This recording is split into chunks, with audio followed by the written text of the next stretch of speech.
رمضان المبارک کی خصوصی عبادات۔ رمضان المبارک بے کران رحمت کے ظہور، گناہوں کی گرد دھلنے کا نام، گناہوں کے صحرائے اعظم میں موسلا دھار بارش، گناہوں کی جلتی دھوپ میں مغفرت الہی کا سائبہ، جلتے ٹیلوں اور تپتے دشت میں موسم گل، بوند کو ترستی مٹی پر ساون اور مغفرت یزداں کے جوش مارتے سمندر کا نام ہے۔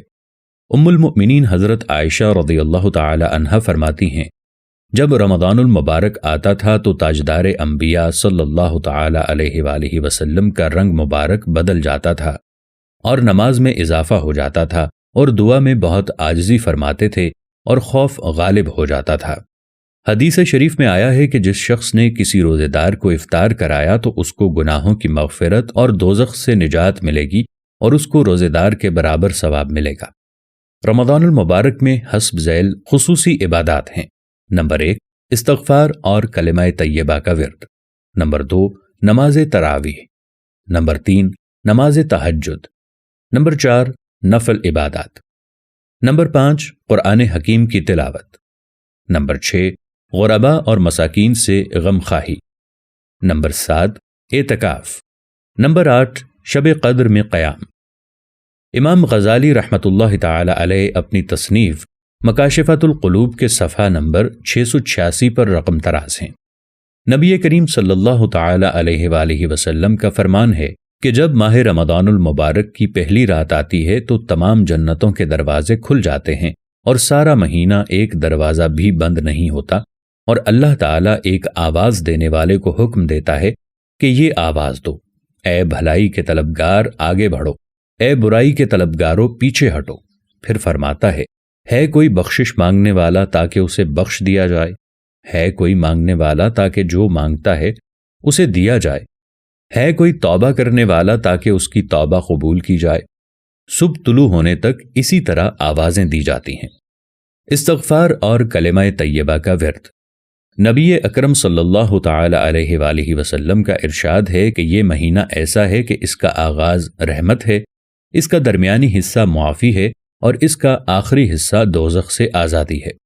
جس نے اپنے غلام کا بوجھ اس میں ہلکا کر دیا، اللہ تعالیٰ اسے آگ سے آزاد کر دے گا۔ بس اس میں 4 کام کثرت سے کرو۔ 2 کاموں کے ساتھ تم اپنے رب کو راضی کر لو گے اور 2 کاموں کے بغیر چارہ کار نہیں۔ وہ 2 کام کہ جن کے ساتھ تم اپنے رب کو کثرت سے راضی کر لو گے وہ یہ ہیں۔ نمبر 1، گواہی دینا کہ اللہ تعالیٰ کے علاوہ کوئی معبود نہیں، لا الہ الا اللہ کثرت سے پڑھنا۔ نمبر 2، اور اس سے معافی مانگنا یعنی استغفار کرنا، اور جن 2 کاموں کے بغیر تمہیں چارہ کار نہیں وہ یہ ہیں۔ نمبر 1، اپنے رب سے جنت مانگنا، اور نمبر 2، دوزخ سے پناہ مانگنا۔ بحوالہ مکاشفۃ القلوب صفحہ 687۔ نماز تراویح۔ تراویح کا لفظ ترویح سے نکلا ہے جس کا مطلب آرام کرنے کے ہیں۔ صحابہ کرام رضی اللہ تعالی عنہم رمضان کی راتوں میں باجماعت نماز پڑھتے اور ہر 2 سلاموں کے بعد 4 رکعت کے بعد کچھ آرام کرتے تھے۔ اس باجماعت نماز کو تراویح کہا جاتا ہے۔ حضرت ابو ہریرہ رضی اللہ تعالی عنہ فرماتے ہیں کہ نبی اکرم صلی اللہ تعالی علیہ وآلہ وسلم قیام رمضان کی ترغیب دیتے اور فرماتے، جو شخص رمضان کی راتوں میں تراویح پڑھے وہ ایمان کے دوسرے تقاضوں کو بھی پورا کر رہا ہو اور ثواب اور نیت سے یہ عمل کرے تو اللہ تعالیٰ اس کے سابقہ گناہ معاف کر دے گا۔ رمضان کی تمام راتوں میں عشاء کے فرائض کے بعد وطروں سے پہلے باجماعت نماز تراویح میں قرآن مکمل کرنے کا باضابطہ سلسلہ عہد فاروقی رضی اللہ تعالی عنہ میں شروع ہوا اور 20 تراویح پڑھی جانے لگیں۔ حضرت علی رضی اللہ تعالی عنہ کے دور خلافت میں بھی 20 تراویح پڑھنے کا حکم تھا۔ تفصیل کے لیے بیہقی ملاحظہ ہو۔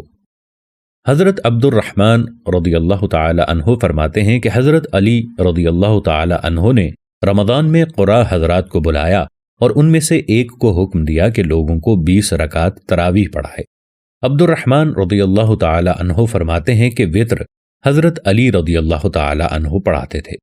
حضرت علی رضی اللہ تعالی عنہ کے ساتھیوں میں سے حضرت شیطر بن شکل رضی اللہ تعالی عنہ رمضان میں 20 رکعت تراویح اور 3 وتر پڑھاتے تھے۔ امام شافعی، امام ابو حنیفہ، امام احمد بن حنبل اور امام مالک رحمۃ اللہ تعالی علیہم کے نزدیک تراویح باجماعت پڑھنا بہتر ہے نہ کہ گھر میں اکیلے، ماں سوائے خواتین کے یا بیمار یا بہت ضعیف شخص کے۔ مکہ مکرمہ میں حضرت عمر رضی اللہ تعالی عنہ کے زمانے سے آج تک مسلسل 20 تراویح کا معمول چلا آ رہا ہے۔ نماز تہجد۔ نبی اکرم صلی اللہ تعالی علیہ وآلہ وسلم رمضان المبارک میں عبادت کا زیادہ اہتمام فرماتے تھے۔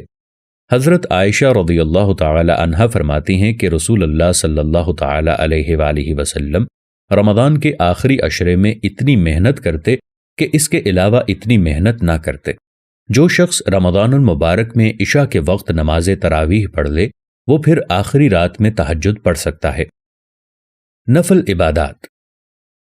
حضور پرانوار صلی اللہ تعالی علیہ وآلہ وسلم نے روزہ اور تراویح کا ذکر فرمانے کے بعد عام فرض اور نفل عبادات کے اہتمام کی طرف متوجہ فرمایا کہ اس میں ایک نفل کا ثواب دوسرے مہینوں کے فرائض کے برابر ہے اور اس کے ایک فرض کا ثواب دوسرے مہینوں کے 70 فرائض کے برابر ہے۔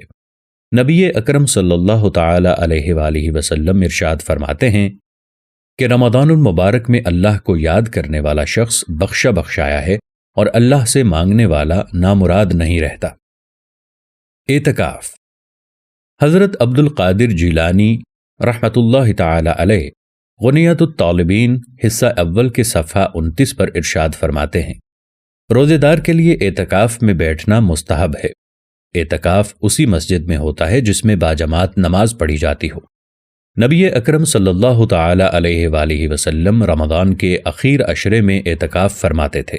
دوران اعتکاف تلاوت قرآن پاک، سبحان اللہ والحمد للہ اور لا الہ الا اللہ کی کثرت اور اللہ تعالیٰ کے افعال و صفات میں غور و فکر اللہ تعالیٰ کی قربت کا سبب بنتے ہیں۔ فضول گفتگو سے بچا جائے۔ معتکف کو ضرورت کے بغیر گوشہ خلوت سے باہر آنا جائز نہیں۔ مثلاً غسل واجب ہو جائے تو غسل کے لیے آنا جائز ہے، یا سخت بیماری کا ڈر ہو یا ضرورت بشری۔ عورت گھر میں اعتکاف کرے۔ نبی کریم صلی اللہ تعالی علیہ وآلہ وسلم کا ارشاد ہے کہ جو شخص عشرہ رمضان میں اعتکاف کرے اس کو 2 حج اور 2 عمروں کا اجر ہے۔ حدیث شریف میں آیا ہے کہ جو شخص ایک دن کا اعتکاف بھی اللہ کی رضا کے واسطے کرتا ہے تو حق تعالی شانہ اس کے اور جہنم کے درمیان 3 خندقیں آڑ فرما دیتا ہے جن کی مسافت آسمان اور زمین کی درمیانی مسافت سے زیادہ چوڑی ہے۔